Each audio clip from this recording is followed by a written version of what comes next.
Paulus se tyd begin het in die kerk, en dit was genoem Gnosticisme. Ons al van gepraat het van New Age en New Thought, wat ook in die 1950s ingekom het deur Quimby en alle vreemde leringe wat grens aan New Age. Baie Ek gaan ry die hekke probleem hoor. okay, ja, dis goed. Verskoon om my moet gaan kyk, die hek wil nie oop en toe gaan deur dit gister nie, maar dit maak nie saak nie. Wel, ons sal bid vir hom vir die proses, en daar 'n bietjie moeilike mense. Maar nietemin, we gaan ons afneem. We gaan afneem. Goed. So kom ons kyk saam na 1 Johannes 4. Ek gaan nie dat iemand vir ons 'n gedeelte lees nie, alhoewel ek sal bly wees as jy een of ander tyd die een vinger kan hou in die boek Daniël, die laaste van die groot profete, boek Daniël, in hoofstuk 7. Maar kom ons lees wat sê Johannes hierso. Lees die hele gedeelte, alhoewel die fokus gaan basies wees van 4 tot 6. Nou sê Johannes, geliefdes, moenie elke gees glo nie, maar toets die geeste, of stel die geeste op die proef of hulle van God is, want daar het reeds baie pseudo-profete, vals profete in die wêreld ingegaan. Nou sê hy, hieraan ken julle die gees van God. Elke gees wat bely dat Jesus Christus as mens gekom het, is uit God. En elke gees wat dit nie van Jesus bely nie, is nie uit God nie, maar is die gees van die Antichrist, van wie julle gehoor het, dat hy kom, en wat nou reeds in die wêreld is. Dan sê Johannes, julle, dan praat hy van 3 groepe mense. Eerstens, julle, kinders, is uit God en het hulle, dis nou die valse leraars en die pseudo-profetaai, hulle reeds oorwin, omdat hy wat in julle is groter is as hy wat in die wêreld is. Na julle kom, hulle is uit die wêreld en daarom praat hulle soos of uit die wêreld en die wêreld luister na hulle. Dan sê hy, ons is uit God. En wie God ken, luister na ons. Wie nie uit God is nie, luister nie na ons nie. Dan sy opsomming die gedeelte hieruit, of hierin, ken ons die gees van die waarheid en die gees van die dwaling. Kom ons bid saam. Vader, dankie dat ons versigtig met die woord omgaan, want ons weet toch ook die sê van die eie woord, lewendig en kragtig en skerper as enige tweesnydende swaard, en dring deur tot skeiding van siel en gees en van gewrigte en murg, en is 'n beoordelaar van die Here, van die hart en die gees, of die hart en die siel, wat dit kan onderskei. Help ons om te onderskei in Jesus naam. Amen. Die fokus, weer eens, elkeen wat bely, elke gees is 'n klein letter gees, wat bely dat Jesus, dis vers 3, dat Jesus uit God is, dat Jesus uit God gebore is, wat basies beteken in vlees, die ander vertaling praat van, Jesus het in vlees gekom. Iemand kan nie in vlees kom as hy nie alreeds was nie. So hier is 'n verlede tyd, wat werk na 'n teenwoordige tyd, en selfs na 'n toekomstige tyd, moet glo dat Jesus in die vlees gekom het. Hierdie is waarvan hy praat, julle kinders is uit God, en het hulle oorwin. Wie oorwin? Die Gnostici, die gees van die Antichrist. Soos verlede week gesê, die gees van die Antichrist is al van Genesis 3 met ons. Vandat Adam en Eva versoek is die gees van die Antichrist by ons. Want as die Openbaring verstaan, die laaste boek in die Bybel, as hy verskyn, die Antichrist beweeg, is 'n persoonliking wat Satan sig basies in hom ingaan, en dan doen hy al hierdie wonderwerke en daar. Nou, dit praat nie net van die Antichrist, maar die Antichriste wat al reeds jare, van amper 6000 jaar met ons is, die gees van die Antichrist, sê Johannes hier, julle is uit God. Wie kan die Antichrist of Satan oorwin, behalwe wat hy wat uit God het is? Want ons het ook gekyk, 1 Johannes 2 vers 20 en 27, gee vir ons die verduideliking daarvan. wat hy sê, julle het ook die salwing ontvang en weet dit alles. Julle het die salwing, so julle weet al hierdie dinge. Ek hoef julle nie in te lig daaroor nie, want julle het die salwing, julle het die Heilige Gees ontvang. In vers 27 herhaal hy weer, maar julle betref die salwing wat julle van hom ontvang het, bly in julle. So julle kan onderskei en julle kan die bose oorwin. Want wie anders is dit wat die bose kan oorwin, soos ons aan die einde van Johannes 5 later sal kyk. Wat hy duidelik sê,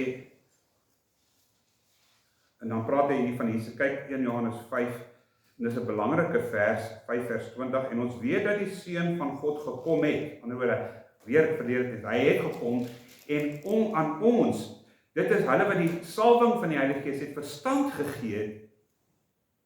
Hoekom? Sodat ons die waaragtige, hoofletter waaragtige kan ken. En ons is in die waaragtige. Die Heilige Gees is in ons en ons is in die Heilige Gees. En ons is in die waaragtige in sy Seun Jesus Christus. Hy is die ware God en die ewige lewe. Nou ek weet baie mense het met moslems te doen en sê, ja, die moslems sê, wys my vers wat sê Jesus is nie God. Jy gaan wys hulle 1 Johannes 5 vers 20.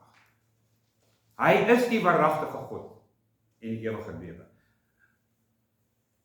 En hy is groter as die wêreld. Dat hy sê, julle is uit God my kinders en het hulle oorwin, omdat hy wat in julle is groter is wat hy in die wêreld is. Hulle is uit die wêreld, daarom praat hulle uit die wêreld en die wêreld luister na hulle. Wie is hulle? Die Gnostici. Die direkte konteks, die Gnostici wat 'n ander Jesus verkondig. Dis waarom ons stil staan na die vleeswording van die Here Jesus Christus. Hoekom dit so van kardinale belang en sentraal is in al die geskrifte en alle kerke, Jesus is die Here. Uit God gebore. Maar hulle is uit die wêreld, daarom praat hulle uit die wêreld, en die wêreld luister na hulle. Want dit is 'n populêre Jesus wat in baie kerke verkondig word. Dit is baie populêr. Maar as jy die skrifte vat en jy meet wat daardie persoon sê, wat die geskrifte sê, sal hy agterkom, dis nie die regte Jesus wat ons hier weet het. Ons sê, ekskuus vir die om te praat van weet het. Maar dis nie die Jesus van die Bybel nie. Want hy word in al 66 boeke sentraal geplaas en praat van hom. Te veel kerke aanbid 'n pseudo-Jesus. Kyk vir my asseblief, as jy wil, na 2 Timoteus 3. 2 Timoteus 3. Wat ons die baptiste fan hoor.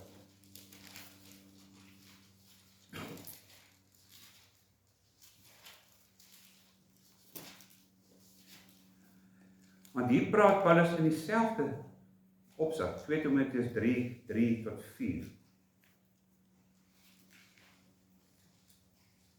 Ekskuus wat dit sê, 2 Timoteus 4. Ekskuus, 2 Timoteus 4, 3 tot 4. Nou sê Paulus, en dis voor Johannes hier geskryf het, want daar kom 'n tyd, wanneer hulle die gesonde leer nie sal verdra nie.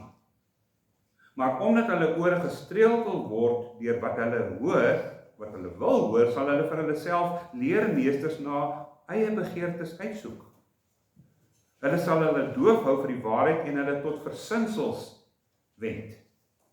Hulle is uit die wêreld, sê Johannes, daarom praat hulle uit die wêreld en daarom luister die wêreld na hulle. Sê vir hulle wat hulle baie graag wil hoor. Jesus gee 'n waarskuwing.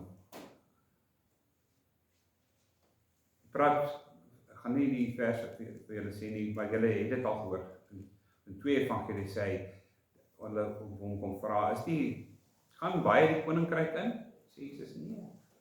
Die poort is nou, dit is baie nou, soos kameelhoog se naald eintlik moet deur, daai poort gaan.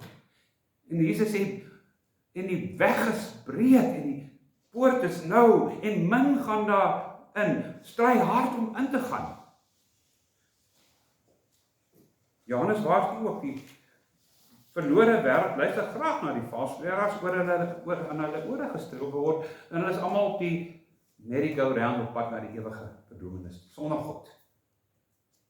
God ook sal sê, ek ken jou nie, Ja, maar ons het die Bybel gelees. Ja, ons het uitreik gehou. Dan sal hy sê, maar ek ken jou nie. Wie is jy? Predikers wat ons laat goed voel oor onsself, wat ons kan vermaak en ons vlei, en as ons uitgaan, voel ons goed oor onsself. Hulle vermaak ons en verlei ons en lei ons tot in die poorte van die hel, streel en kier hulle mense tot binne in die hel in. Want die mense het nie onderskeiding nie. Hulle aanbid 'n ander Jesus. Vers 6. Julle is uit God, maar hulle is uit die wêreld. En praat hy van die derde groep. Hy sê ons is uit God. Elkeen wat God ken, luister na ons. Van wie praat Johannes hier? Wie is die ons? Onder andere die apostels, onder andere die Nuwe Testament, onder andere die 66 boeke. Hy sê ons is uit God. Ons wat die geskrifte aan julle gegee het, is uit God. Ons as apostels wat gehoor, gesien en Jesus aangeraak het, is uit God. Hy wat God ken, luister na ons. Hy wat God nie ken nie, luister nie na ons nie. En dit is hoe ons kom by die opsomming. Here, hy ken julle gees van die waarheid en die gees van die dwaling. Let asseblief weer op na hierdie kritieke vers wat u gerus kan memoriseer. Johannes 20 vers 31. Ek sien die blaai dat dit ek nog nie gememoriseer nie.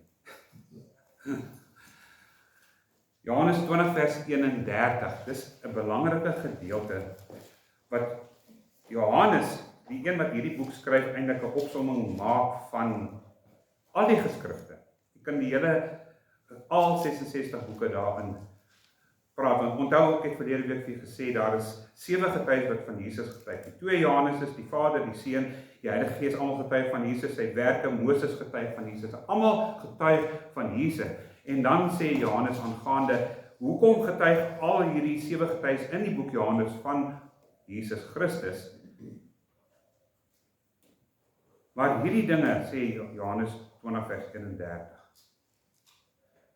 is beskrywe dat julle kan glo. Kom word ons 66 boeke gegee deur die Heilige Gees. Want die boeke wat ons het, die Bybel, kanon soos ons hom noem, is gegee deur die Heilige Gees met 'n rede. Dis nie maar net gegee omdat dit mooi klink en dit is iets om aan vas te hou in 'n soos 'n konstitusie waar ons almal kan saamstem en dit is gegee, is geskryf en beskryf sê Johannes dat julle kan, eers dat julle kan glo dat Jesus die Christus is, die gesalfde is van God, die Seun van God, verduidelik hy verder. En deur geloof in hom kan julle die ewige lewe hê. Buite hom is daar geen lewe nie. As ons nie die geskrifte vereer nie, want ek sê baie keer, die predikant is nie die gesag nie, die skrif is die gesag. Predikant staan onder die gesag van die skrif. En almal wat die skrif ken, het die reg om die predikant tereg te wys. As jy sê, ja, maar dit is nie wat geskryf staan nie. Verstaan jy, waar lê die gesag? Die skrif. Daarom, elkeen wat glo dat Jesus die Christus, die gesalfde van God is, kan die ewige lewe kry. Maar kom is dit so belangrik, ek sien daar was soveel geloofsbelijdenisse deur al die eeue, ek weet nie of jy weet van, ek sê Engels, Arianism, Arianus, soos hulle in Afrikaans sê, Arianus het opgestaan hier by 250 na Christus tot 330 na Christus, en hy het gesê, Jesus, daar was 'n tyd wat Jesus nie was nie. Daar begin die probleem. Want korrekte teologie sê, there has never been a time when Jesus was not. Daarom kan hy sê, before Abraham was, I am. Ego eimi.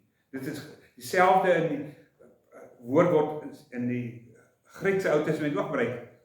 Ego eimi. Moses, as hy verskyn aan Moses, dan sê hy, sê vir hulle, ek is ego eimi. Ek is Yahweh. Voor Abraham was ek nog net Abed.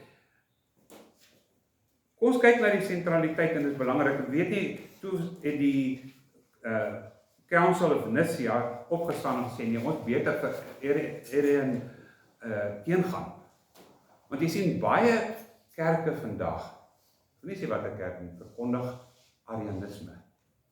'n Jesus wat iewers ontstaan het. Somewhere along the line, he came into existence. With his baptism, of met sy bevrugting, het hy ontstaan? Nee. Dan was hy nie voor Abraham, kan hy sê, ek is nie. Hy was van die voortyd, ons het verlede keer daarna kyk. Ons sê, hoekom skryf die Niceense raad hierdie ding om Ariërs buite die kerk te hou, want hulle belydenis sê, we believe in one God, the Father Almighty, maker of heaven and earth, and of all things visible and invisible, and in one Lord Jesus Christ, the only Son of God. Nou hier trap ons bietjie klein met die woord begotten, maar die moslims kyk neer op Christus wat sê Jesus begotten, maar hulle verstaan die konteks verkeerd. Ek sal eerder praat van die woord, hy is opgewek, soos die Afrikaanse 53 die woord gebruik. U is my seun, vandag het ek u gegenereer. Ek het u opgewek, soos 'n kragopwek, het die Vader hom opgewek in vlees. Hy wat alreeds bestaan het as Gees, Jesus Christus, word opgewek in vlees. Dis wat hulle bedoel. Begotten from the Father, but before all ages, God from God, light from light, true God from true God, begotten not made, of opgewek not made, of the same essence as the Father. Through him all things were made. For us and for our salvation, he came down from heaven. He became incarnate by the Holy Spirit and the Virgin Mary and was made human. Hy is nie geskep nie. Hy is opgewek in vlees. He was crucified for us under Pontius Pilate, dan gaan hy rose on the third day, he ascended to heaven, he seated in the right hand of the Father, he will come again in glory. And we believe in the Holy Spirit, the Lord, the giver of life. He proceeds from the Father and the Son, and with the Father and the Son is worshipped and glorified. He spoke through the prophets, die 66 boeke, of 39. We believe in one holy Catholic Church. Nou verstaan baie mense verkeerd, ek praat nie van die katholieke kerk, ek praat toe die kerk nog net een was in die jaar 300, 400 na Christus, was daar net een algemene kerk. And Apostolic Church, we affirm one baptism, so gaan die creed aan. Nou, dit is hoekom hulle moet skryf, dringend moet skryf, soos Johannes, jy moet keer dat 'n ander Jesus aanbid word. Want soos ek sê, die regte teologie is, Jesus was nog maar net altyd. Daar was nie 'n tyd toe Jesus nog nooit 'n tyd. Praat nie voor die skepping, was daar nog nooit 'n tyd wat Jesus nie was nie. Behalwe vir die begotten, soos ek gesê het, Psalm 2, U is my seun, vandag het ek u gegenereer. Maar dit praat ook van sy opwekking uit die dood. God het hom uit die dood opgewek. In die dood eersgebore. As ons kyk na Micha 5 vers 1, weer 'n challenge vir mense om hulle Bybels te blaai, want baie weet nie of dit Micha in die Ou Testament is nie, en gaan soek om in die Nuwe Testament. Micha sê vir ons duidelik, Micha 5 vers 1.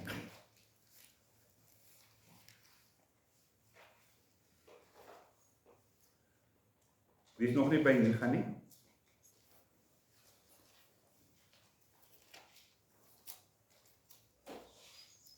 Want dit is 'n belangrike teks om Jesus Christus te verduidelik van voortye af. Micha 5 vers 1 is 'n profesie aangaande Bethlehem, Efrata, klein om te wees onder die geslagte van Juda. Uit jou sal daar vir my uitgaan een wat 'n heerser in Israel sal wees. Praat van Jesus Christus en sy uitgange. Wie? Sy wat 'n heerser sal wees in Israel is uit die voortyd, uit die dae van die ewigheid. Die ESV gebruik die woord die dae van die ewigheid as ancient. Ancient of Days. Het jy al gehoor van Ancient of Days? Dat is 'n mooi liedjie oor Ancient of Days.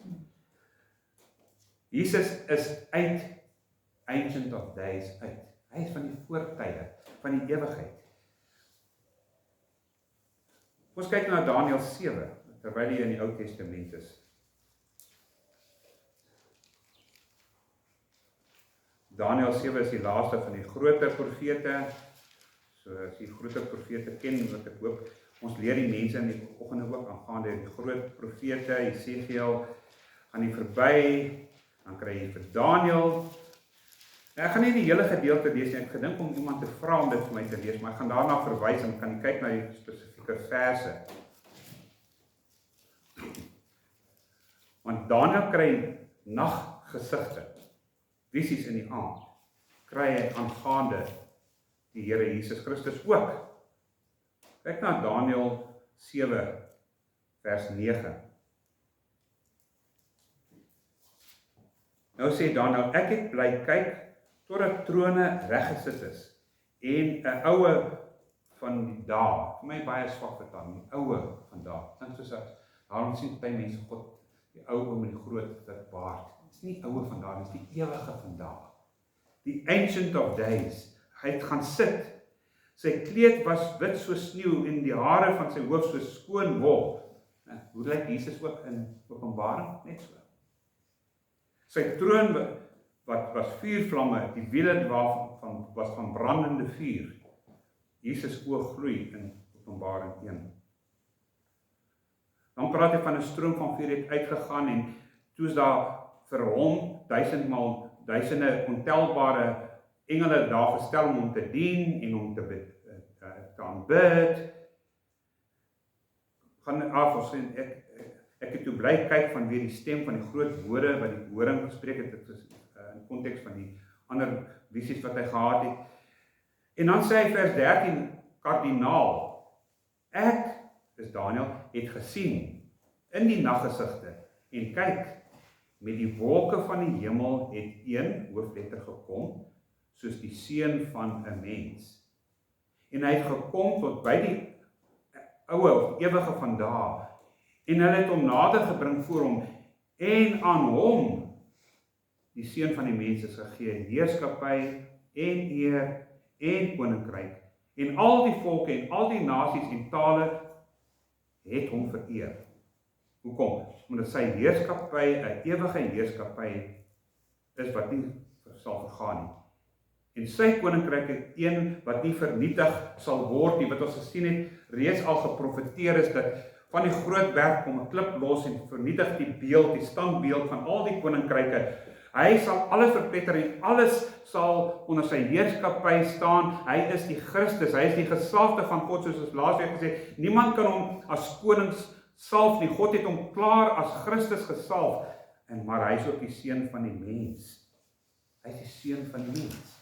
Hy is nie die seun van God nie, hy is seun van die mens. Uit Adam, sy geslag ook gebore.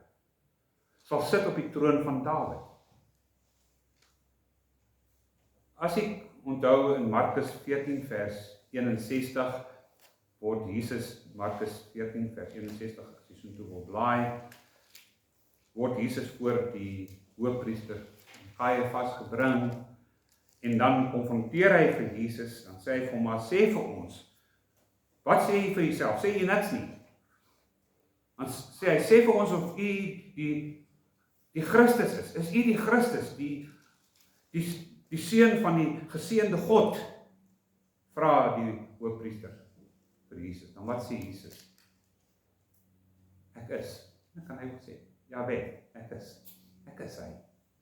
En julle sal die seun van die mens sien kom op die wolke in die heerlikheid. Wat doen die hoofpriester? Skeer sy klere. Want die man, Jesus voor hom het so pas die grootste ketter, grootste heresie van homself gesê. Nee, hy het nie. Hy is die seun van die mens wat sal kom in die wolke in heerlikheid. En elke oog sal hom sien en elke mond sal hom bely. Hy is.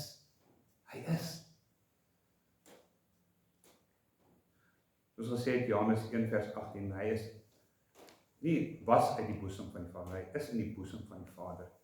Johannes 1 vers 18 sê David, no man hath seen God at any time. Hou van die ryk vertaling. No man has seen God at any time.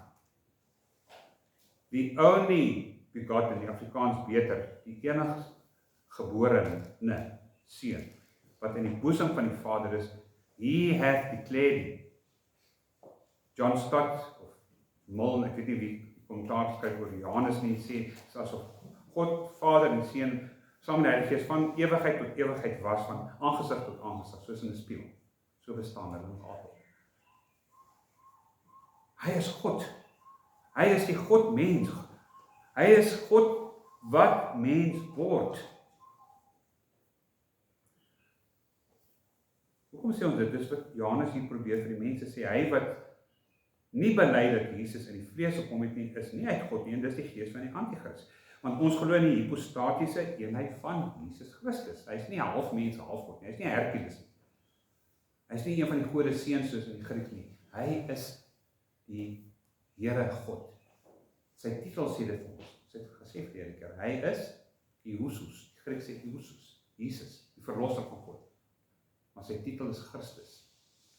Christus, die Messias.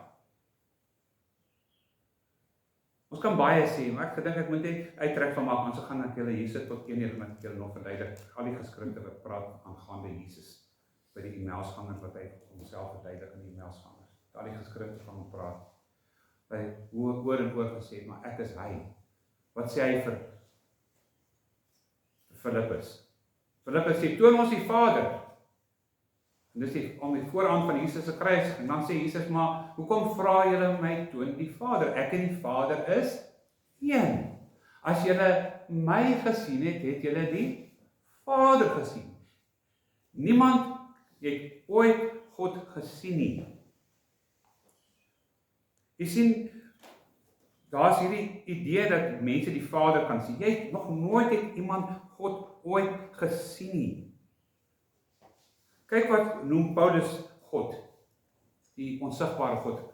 Uit wie Jesus ook onsigbaar, uit die drie enige God word een sigbaar. En sy naam is die Here Jesus Christus. Hy word titels gegee. 1 Timoteus 1 vers 17 praat Paulus van gebed wat hy doen. Hy sê aan die koning van die eeue, in hom Christus, die Vader, die onverderflike, ander woorde die onverganklike, die onsienlike, ander woorde onsigbare wat nie gesien kan word nie, of niemand het hom nog ooit gesien nie, aan hom kom toe al die lof en die eer en heerlikheid. Want hy sê onsienlike God, maar hy word sigbaar in Christus Jesus. En ons erken dit, en ons bely dat hy die Messias is, dat hy uit God gestuur het as God se koning, en ons buig die knie voor hom en ons aanbid hom.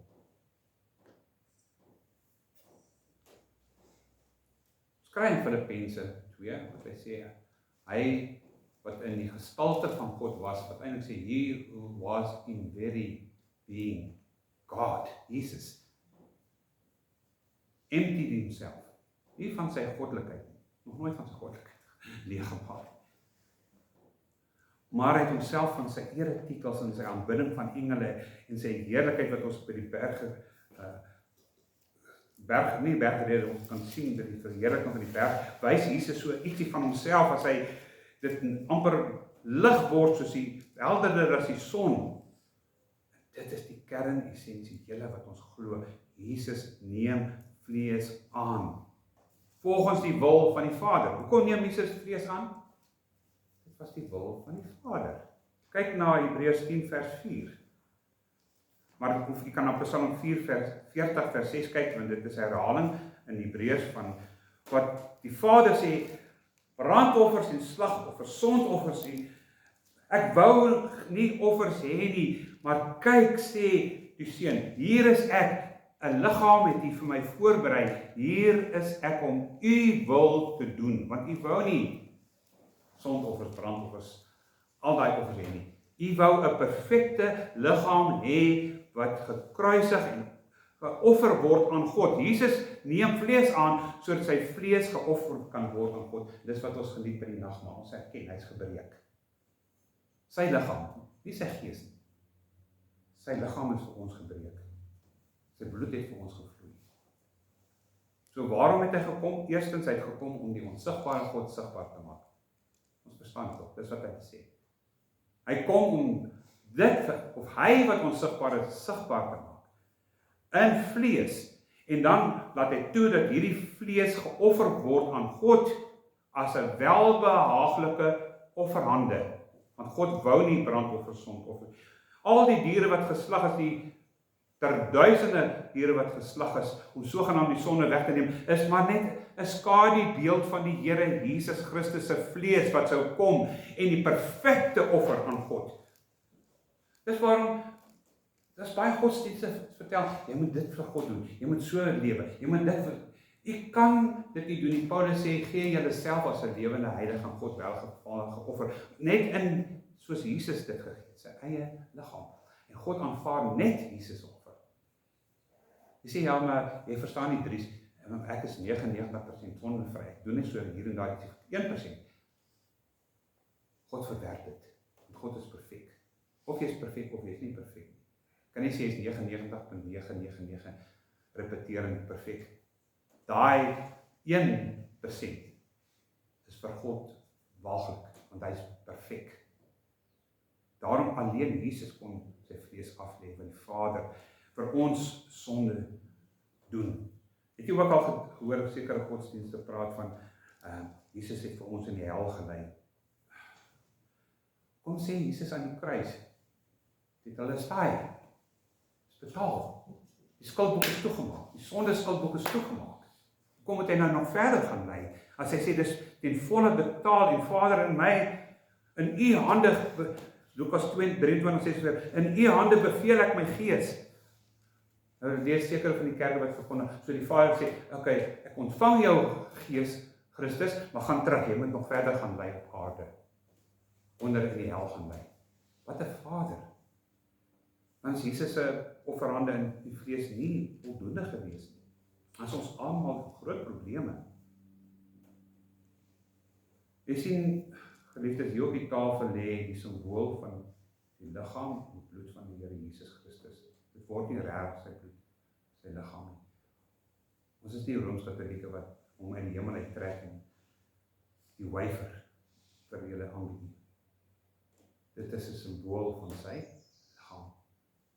Dit is 'n simbool van sy bloed van die nuwe verbond. Ons neem dit saam, want dis die simbool wat ons gebruik. Maar dis ook die simbool van sy offer na die poort, na die ewige heerlikheid in God.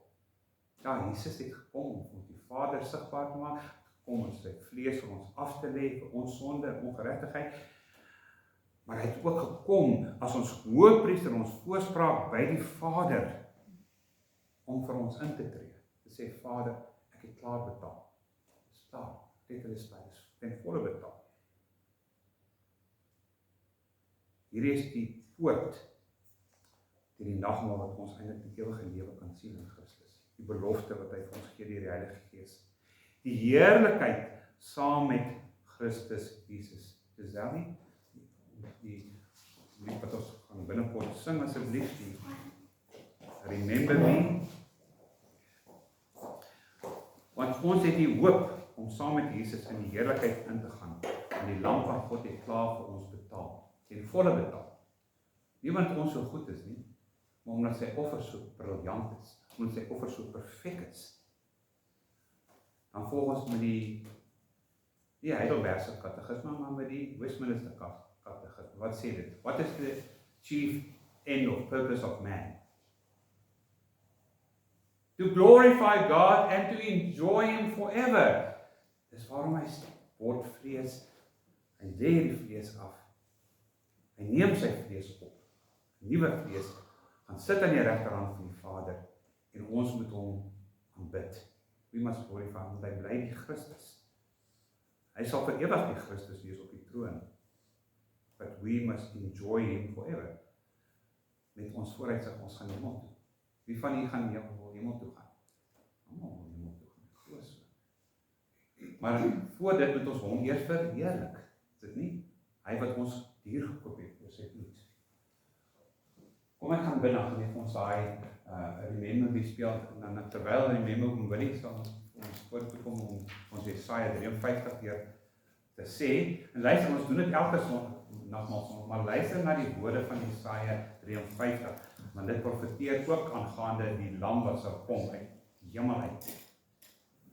Want wie het geglo wat aan ons verkondig is, en dan wie is die arm van die Here geopenbaar? Hy het tog uit tussen lood voor sy aansig opgespreid voor God se aangesig. Hy het geen gestalte van die heerlikheid gehad dat ons hom aansien, of geen voorkoms dat ons sou begeer nie. Maar ek gaan met omwille die res van die kom. Maar kom ons bid saam, terwyl ons, voor ons die lied gaan sing, Remember Me, kom ons bid saam, en ek gee vir u is 'n half minuut te lank, om jouself voor God te ondersoek. Maak 'n 30 sekondes, 40 sekondes. Ondersoek die eie lewe voor. Lê dit voor Christus Jesus, voor die ewige Vader, God die Vader se oë en sê, Vader, hier is ek. Dankie dat ek nie geslag hoef te word, afgeslag hoef te word. Hy is vir my geslag. Maar ek onderwerp myself aan sy heerskappy. Ek erken Christus as die koning. Ons maak so 40 sekondes, dan gaan ek ons bid, en dan gaan ons die liedjie saam sing. Kom ons bid.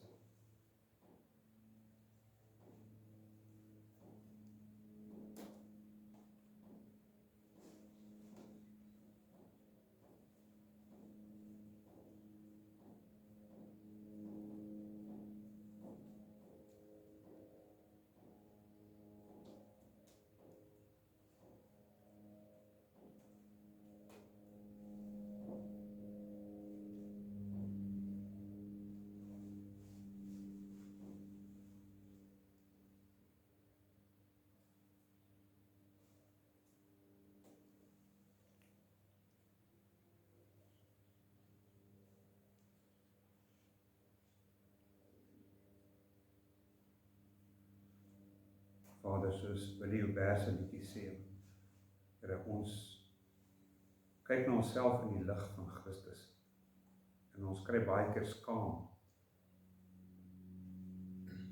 dat ons die Heilige Gees bedroef met ons aanhoudende sonde, en Here, gewoond en geneigdheid tot dit wat sleg is. Dankie dat U ons nie verdelg soos die sonvloed, wat U gesê het, en U het na die wêreld gekyk en gesien dat dit uiters boos was, daar geen goed was in mense nie. Dankie dat Jesus gekom het as ons redder, die ark waarin ons moet gaan, om gered te word van God se oordeel.